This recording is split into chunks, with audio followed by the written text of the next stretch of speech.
Good morning. I'm Ed Mann. I'm the chairperson for the Stewardship campaign at St. James this year. Our theme is Commit to What You Give and Give to What You Commit. For the next few Sundays, I'll be interviewing members of our congregation to see what it has meant for them to be a part of St. James and how they've used God's gift in their commitment to His church. Today I'm interviewing Mike Arny. Mike has been a member here for a number of years. And Mike, what brought you to St. James?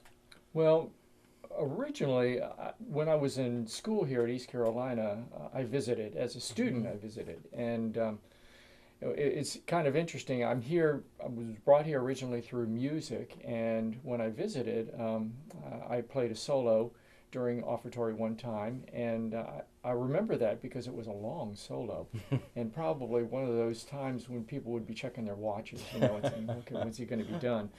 But when I first came back to St. James then, it was with my wife now, Karen, and it was through the handbells. In fact, that's where I met you initially, and a lot of my old friends and everything through the handbells.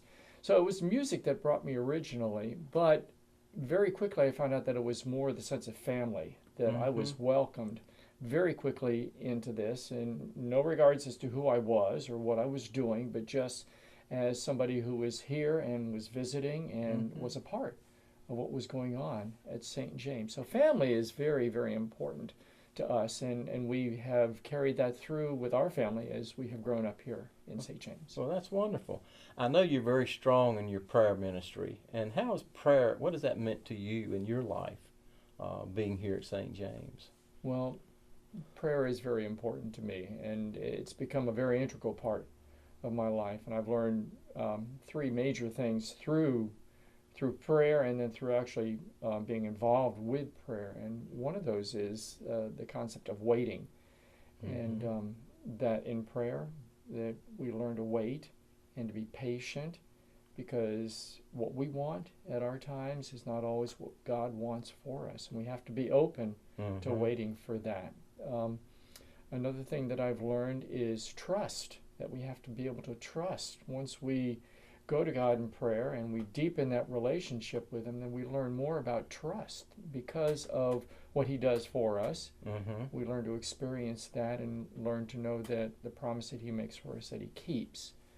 And I think lastly is that prayer is also action. Prayer is not necessarily just going and sitting quietly in your chair or in your corner, wherever you are, and then just praying and having that quiet time, but it's also responding to what God is telling you during that time. And I think the response tells an awful lot as to whether or not you're listening and really understanding what He's guiding you to do.